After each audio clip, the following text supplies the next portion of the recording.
Assalamualaikum warahmatullahi wabarakatuh. Selamat pagi dan salam sejahtera untuk kita semua. Yang kami hormati pimpinan Direktur PT Angkasa, Bapak Ridho Iman Maulana. Yang kami hormati General Manager PT Angkasa, Ibu Najmi Kalisa. Dan yang kami hormati seluruh jajaran kepala bagian yang dapat hadir pada rapat pagi hari ini. Bapak Ibu sekalian, Alhamdulillah puji syukur kehadirat Tuhan Yang Maha Esa, yang mana pada pagi hari ini kita masih diberi kesehatan dan kesempatan untuk dapat hadir pada acara rapat pagi hari ini. Dengan beragendakan pembahasan mempertahankan kinerja perusahaan di masa pandemi. Saya Juwita selaku sekretaris dan moderator rapat pada pagi hari ini. Di sini saya akan menyampaikan jumlah peserta rapat yang dapat hadir. Adapun jumlah peserta rapat yang dapat hadir yaitu berjumlah 4 orang.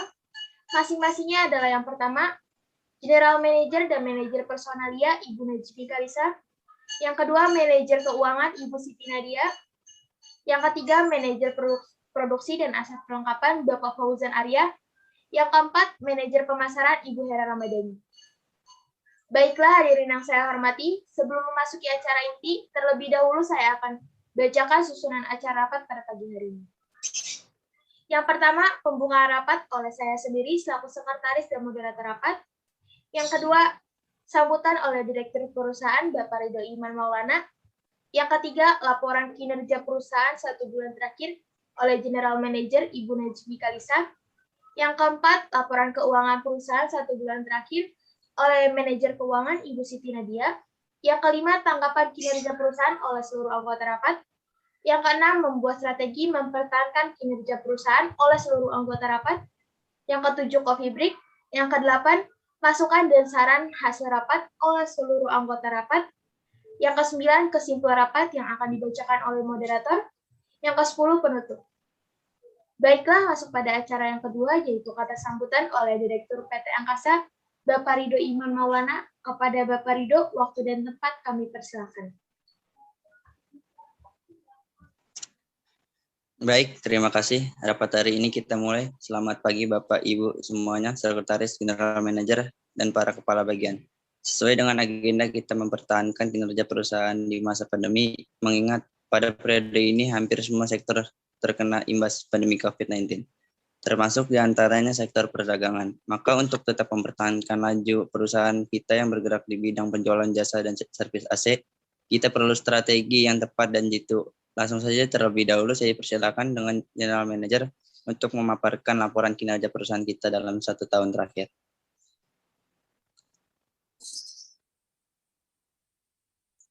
Baik, langsung saja. Menurut laporan kinerja perusahaan tahun 2021, merupakan tahun pertama PT Angkasa menetapkan rencana strategisnya untuk mewujudkan cita-cita PT Angkasa.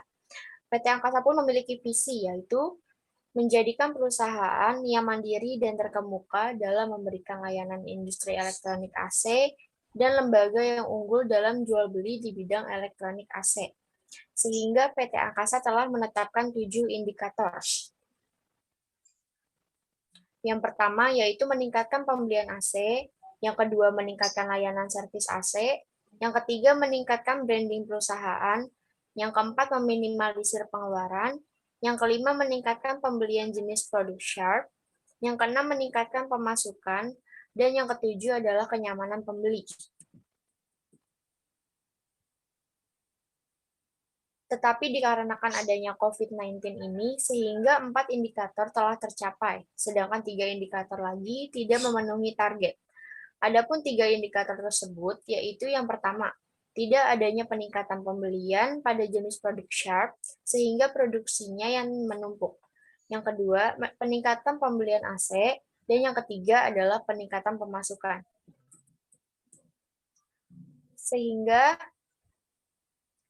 Sehingga pada 30 Mei 2021 adanya penurunan pembelian AC sebesar 10%, di mana pada tahun 2020 sebesar 80%, menurun menjadi 70%. Tetapi pada layanan servis AC meningkat sebesar 5%, di mana pada tahun 2020 sebesar 75%, meningkat menjadi 80%. Sekian laporan kinerja perusahaan pada tahun 2021. Terima kasih.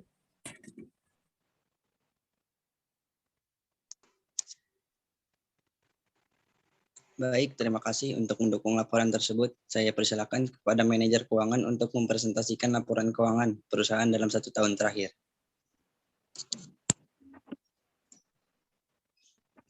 Baik, langsung saja kita melihat keuangan pada tahun 2020 dan 2021 yang tertera di layar.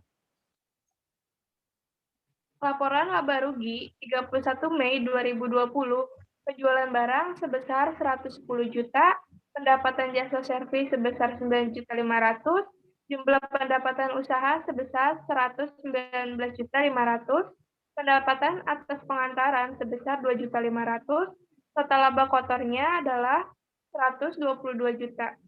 Beban gaji 15 juta, beban perlengkapan 10 juta, beban administrasi 2 juta, total bebannya adalah 27 juta. Total laba bersihnya adalah 95 juta. Laporan perubahan modal 31 Mei 2020, modalnya sebesar 130 juta, laba bersihnya sebesar 95 juta, price-nya 5 juta, perubahan modal 90 juta, total modal PT Angkasa adalah 220 juta. Neraca 31 Mei 2020, aktiva lancar, kasnya 200 juta, perlengkapannya 20 juta, aktiva tetap peralatan 13 juta, penyusutan 3 juta. Total aktivanya adalah 230 juta.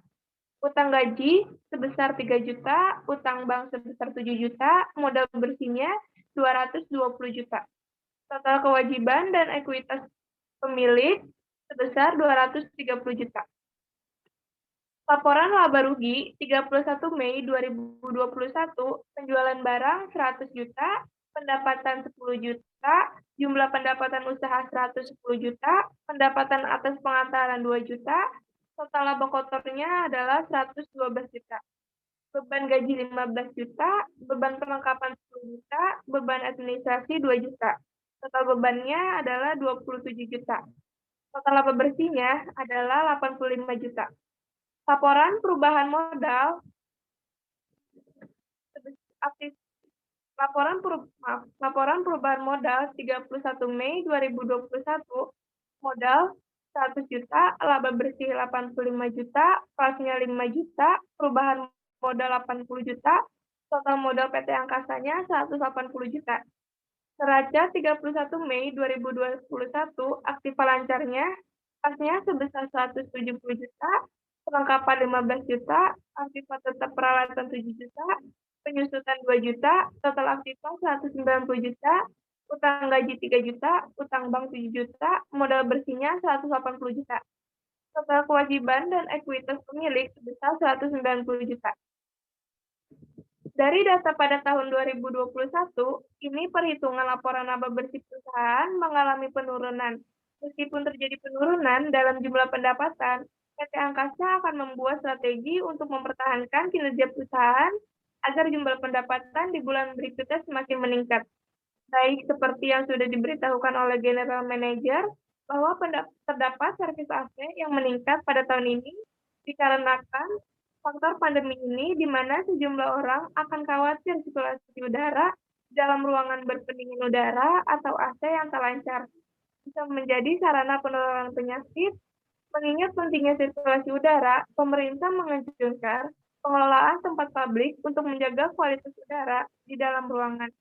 Maka dari itu, servis AC di tahun ini semakin meningkat.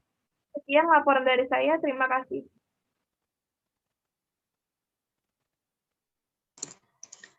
Baik, jadi di perusahaan kita menemui beberapa kendala di tahun ini, ditandai dengan tidak terpenuhinya 3 indikator target, yaitu tidak ada peningkatan pembelian AC, terutama milk sharp, yang mengakibatkan penumpukan produksi serta tidak tercapainya target peningkatan pemasukan perusahaan.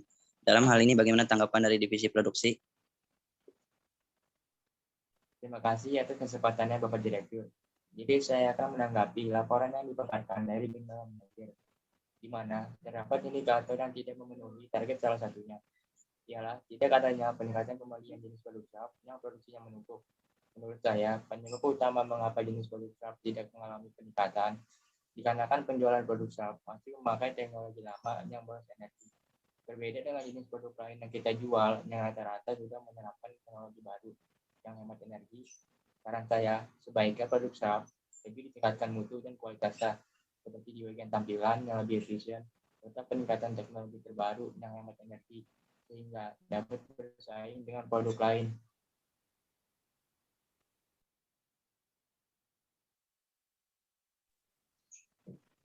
Baik, terima kasih atas tanggapannya. Jadi strategi baru yang digagaskan oleh divisi produksi ialah pembaruan tampilan dan teknologi produk Sharp menjadi lebih efisien dan terkini untuk meningkatkan minat pembeli. Produksi produk Sharp sekali silakan ditingkatkan mutu dan kualitasnya, tetapi dengan tetap memperhatikan SOP yang berlaku dan lakukan uji coba atau tes sampel di 1 bulan produksi pertama terlebih dahulu. Bagaimana dengan anggota rapat yang lainnya? Apakah setuju dengan usulan strategi tersebut atau adakah pendapat lainnya? Ya, setuju. Baik.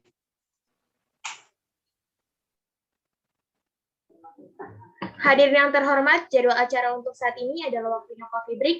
Coffee break dijadwalkan selama 30 menit. Selamat menikmati.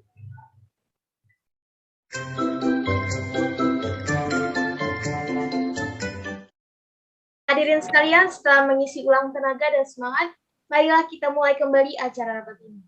Acara selanjutnya yaitu masukan dan saran dari seluruh peserta rapat pada pembahasan rapat hari ini.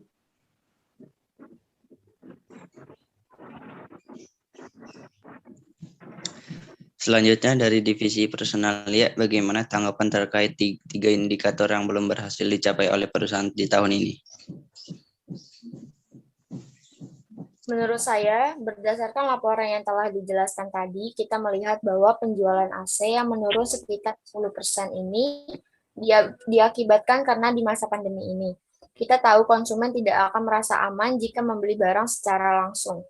Seperti yang telah kita ketahui, adanya peraturan pemerintah yang mewajibkan masyarakat di rumah saja itu mungkin salah satu pengaruh dari menurunnya pembelian AC ini. Maka dari itu, saya beranggapan bahwa kita harus mengambil langkah baru agar penjualan kita meningkat dengan syarat para konsumen dapat membeli AC tanpa harus keluar rumah.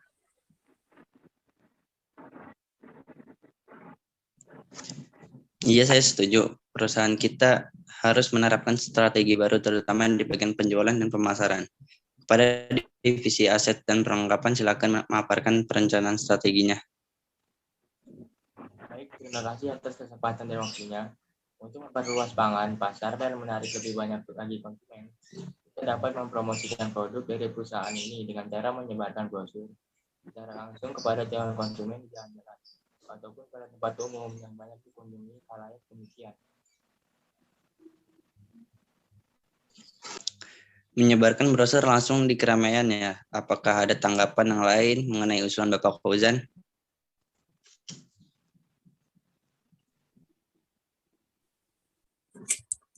Maaf, saya kurang setuju dengan pendapat Bapak Fauzan yang mendistribusikan langsung brosur tersebut. Karena seperti yang kita ketahui bahwa di masa pandemi seperti ini, orang-orang akan berpikir 2 kali untuk menerima brosur yang akan kita bagikan. Orang-orang akan lebih mengutamakan keamanan karena rasa khawatir yang timbul takut terkena virus. Sehingga saya menyarankan brosur lebih baik ditempelkan di dinding atau di pohon untuk mengurangi kontak dengan orang lain. Demikian, terima kasih. Iya benar, saya cukup setuju dengan pertimbangan yang dirincikan oleh Ibu Najmi yang sekaligus memberikan usulan baru yakni menempelkan brosur pada aset publik. Untuk hal ini apakah masih ada tanggapan dari yang lain?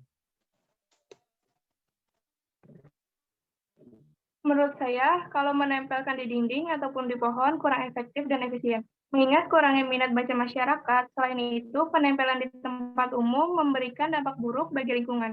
Bagaimana jika kita memasang dalam bentuk billboard saja?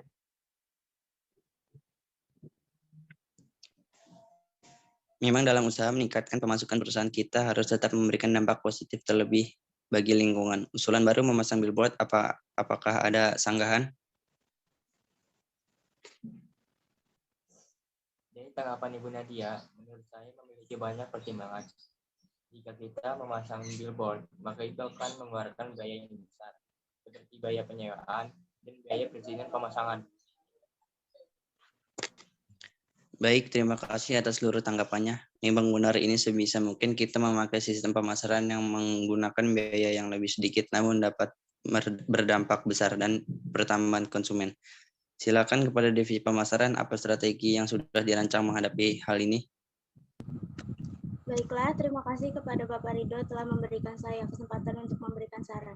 Jadi saran saya sebagai manajer pemasaran adalah kita bisa melakukan promosi sebanyak-banyaknya di sosial media dan kita bisa memberikan cashback atau potongan harga tertentu agar produk tersebut terjual pada konsumen. Terima kasih. Rancangan strategi baru dari divisi pemasaran adalah pemaksimalan promosi melalui media sosial. Menurut saya ini langkah yang cukup bagus. Tambahan sedikit dari saya, untuk sistem cashback dan diskon sebaiknya diadakan pada tanggal 1 setiap bulannya. Bagaimana dengan anggota rapat yang lainnya? Apakah setuju dengan usulan strategi tersebut? Setuju. Baiklah, kalau begitu secepatnya dilaksanakan untuk strategi yang baru. Terakhir, saya persilahkan kepada divisi personalia untuk memaparkan strategi apa yang telah dirancang. Baik, untuk meningkatkan servis AC, saya selaku manajer personalia menyarankan agar peningkatan seperti kesehatan dan kebersihan para karyawan semakin ditingkatkan di kala pandemi ini. Sehingga nantinya para customer kita mempercayai kita dan merasa nyaman dengan servis yang akan kita lakukan. Artinya, safety yang kita berikan kepada customer di masa pandemi ini harus ditingkatkan sehingga mereka tidak khawatir dengan servis yang kita lakukan. Karena di masa pandemi seperti ini, orang-orang akan lebih mengutamakan keselamatan. Maka dari itu yang harus kita lakukan, misalnya untuk servis AC, setiap pekerja harus terjamin bahwa mereka negatif COVID-19 dengan menunjukkan hasil swab test kepada customer sebelum mereka melakukan atau memulai servis AC di tempat customer tersebut. Dengan demikian, para customer merasa nyaman dan aman, tidak khawatir dengan adanya pendatang dari luar. Ini adalah langkah yang harus kita lakukan selaku perusahaan untuk meningkatkan servis AC yang kita buat dengan mempertimbangkan keselamatan dan keamanan para customer kita. Sehingga kita mampu bertahan dan terpakai di masa pandemi ini. Demikian, terima kasih. Saya setuju dalam hal ini, peningkatan kepercayaan customer. Untuk itu diharapkan manajer personalia dapat mengarahkan anggota divisinya untuk segera melaksanakan program tersebut. Bagaimana dengan anggota rapat yang lainnya? Apakah setuju dengan usulan strategi tersebut atau adakah pendapat lainnya? Setuju. Baik, mungkin itu saja. Saya kembalikan kepada sekretaris untuk membacakan kesimpulan rapat pada hari ini. Terima kasih kepada Bapak Direktur. Alhamdulillah semua rangkaian acara rapat hari ini telah terlaksana dengan baik. Di sini saya selaku moderator menyimpulkan hasil rapat yang telah disepakati bahwa yang pertama, pemasaran akan ditingkatkan sebesar-besarnya melalui media sosial dan pada tanggal 1 setiap bulannya akan diterapkan cashback dan diskon untuk beberapa jenis produk tertentu. Yang kedua, pada petugas servis AC yang turun langsung ke lapangan, wajib melakukan swab test dan mendapatkan hasil yang negatif, sehingga hasilnya nanti akan ditujukan kepada customer. Yang ketiga, pembaharuan tampilan produk shop menjadi lebih efisien dan hemat energi. Pada 1 bulan launching, produknya akan diuji coba terlebih dahulu. Kepada seluruh peserta rapat, apakah hasil rapat yang saya bacakan sudah bisa disepakati atau ada tambahan lain dari Bapak Ibu sekalian? Tidak, sudah sepakat. Tidak, terima kasih. Jika sudah, semoga hasil keputusan atau kebijakan yang telah kita sepakati dengan cara musyawarah dapat berjalan dengan baik. Saya selaku sekretaris dan moderator rapat pada pagi hari ini mengucapkan terima kasih kepada peserta rapat yang hadir. Apabila ada salah kata, saya mohon maaf. Untuk menutup rapat ini, saya serahkan kepada pimpinan direktur. Baiklah, terima kasih. Saya rasa apabila strategi-strategi baru yang kita rancang tadi dijalankan dan dilaksanakan dengan baik, maka perusahaan kita dapat bertahan di masa pandemi dan seterusnya, serta segala indikator target dapat tercapai. Demikian acara rapat pada hari ini dengan agenda mempertahankan kinerja perusahaan di masa pandemi. Dengan ini rapat saya tutup. Terima kasih dan selamat siang.